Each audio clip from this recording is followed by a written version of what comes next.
It started with a question that refused to leave my head. Why does she always leave on Sundays? First I brushed it off. Emma said she was visiting her mother, helping her with groceries, catching up. Just girl time. For months I believed her because I wanted to believe her. 6 months into marriage, trust felt sacred, like the invisible thread that held everything together. But lately that thread had started to fray. It was the small things, the way she silenced her phone when it buzzed, the sudden perfume she never wore before, the slight pause when I asked about her day. None of it screamed guilt, but together, it whispered something I didn't want to hear.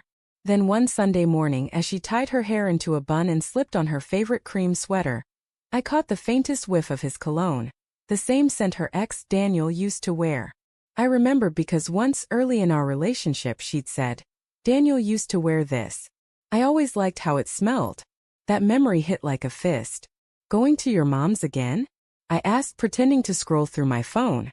She smiled softly, but her eyes darted away. "Yeah, she's been lonely lately.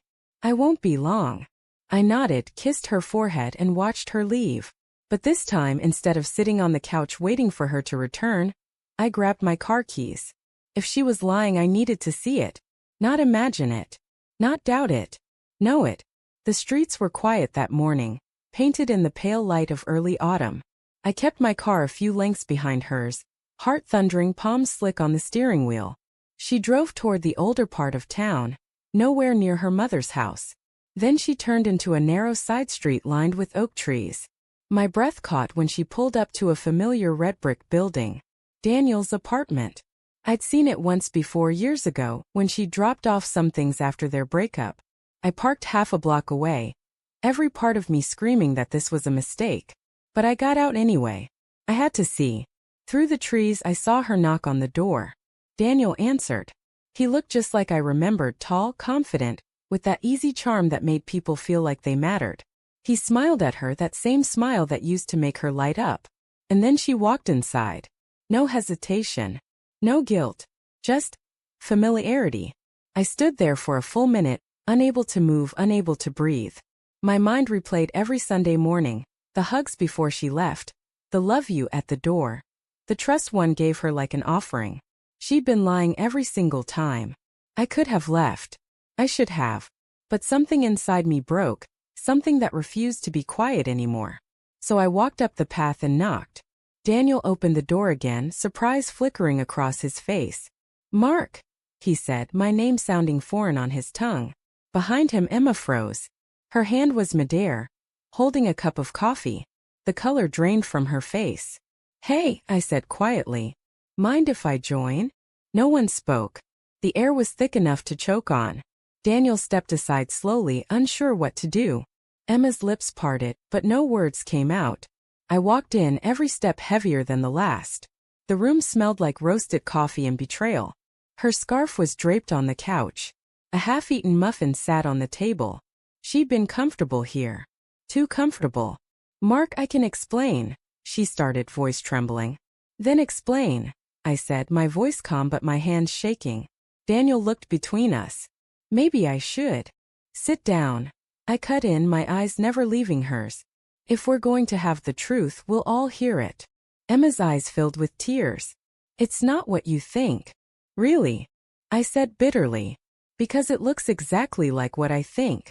She took a deep breath, clutching the coffee cup as if it could anchor her. "I come here sometimes to talk. That's all. I know how it looks, but I swear it's not physical. Daniel was my best friend before he was my boyfriend. I just never really let go of that connection." "Connection?" I repeated, laughing without humor. "You're married, Emma. To me. You lied every week to see another man.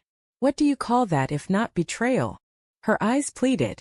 "It's not betrayal if—" "Yes, it is," I snapped. "Every Sunday you chose him over me.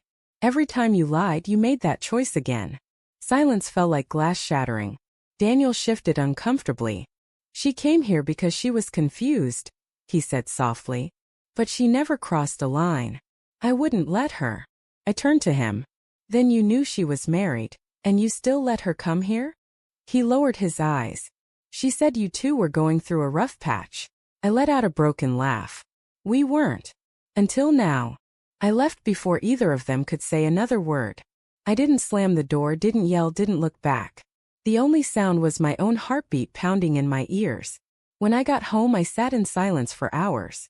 Her coffee mug still sat on the counter from that morning, lipstick on the rim. Our wedding photo smiled down at me from the wall. Two people who thought they'd found forever. That night, when she came home, her eyes were swollen.